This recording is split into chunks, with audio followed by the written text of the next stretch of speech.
नमस्कार, मैं संकेत और आप देख रहे हैं मुंबई आउटलुक।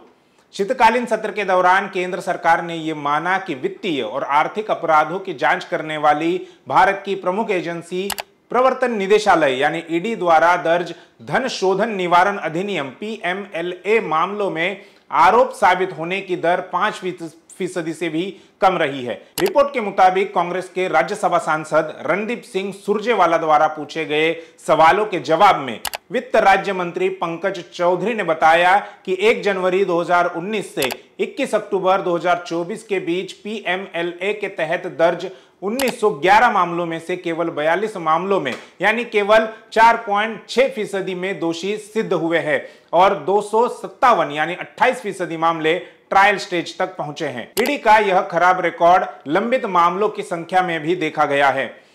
उच्च सदन में पंकज चौधरी के जवाब में कहा कि PMLA के तहत दायर कुल मामलों में 654 मामलों यानी 71.7% केस अभी भी लंबित है। इस मामले में केंद्रीय मंत्री का यह जवाब विपक्ष के उस दावे को मजबूत करता है जो पिछले कुछ वर्षों से विपक्ष लगातार दोहरा रहा है कि केंद्र सरकार ने विपक्षी नेताओं को निशाना बनाने और असंतुष्टों को चुप कराने के लिए ईडी और PMLA का दुरुपयोग किया है। इंडियन एक्सप्रेस ने 2022 में बताया था कि 2014 के बाद से राजनेताओं के खिलाफ ईडी के मामलों में 4 गुना वृद्धि हुई है और इनमें से 95% मामले विपक्षी नेताओं के खिलाफ थे।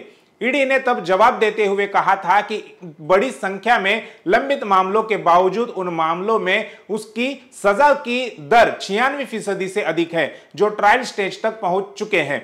हालांकि विपक्ष ने अभी भी ईडी द्वारा दर्ज किए गए PMLA मामलों की संख्या और ट्रायल स्टेज तक पहुंचने वाले मामलों के बीच का एक बड़ा अंतर बताया है। इसी साल 2024 में सुप्रीम कोर्ट की एक पीठ ने सरकार द्वारा 2022 में PMLA में संशोधन पेश करने के बाद ईडी द्वारा प्रस्तुत खराब अभियोजन की गुणवत्ता और सबूतों की गुणवत्ता पर सवाल उठाते हुए इस पर ध्यान केंद्रित करने को कहा था। इंडियन एक्सप्रेस ने अपनी एक और रिपोर्ट में बताया था कि 2014 के बाद से भ्रष्टाचार के मामलों में जांच का सामना कर रहे 25 विपक्षी नेता जो बाद में भाजपा में शामिल हो गए, उनमें से 23 के खिलाफ आरोप या तो हटा दिए गए थे या उनके मामलों को ठंडे बस्ते में डाल दिया गया था। कांग्रेस नेता सुरजेवाला ने संसद में अपने सवालों का जवाब मिलने के बाद PMLA के तहत दर्ज मामलों में बढ़ोतरी को लेकर एक्स पर एक पोस्ट किया है।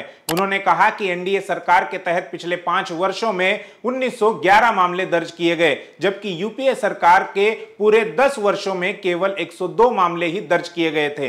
यह ईडी के पूर्ण दुरुपयोग को दर्शाता है।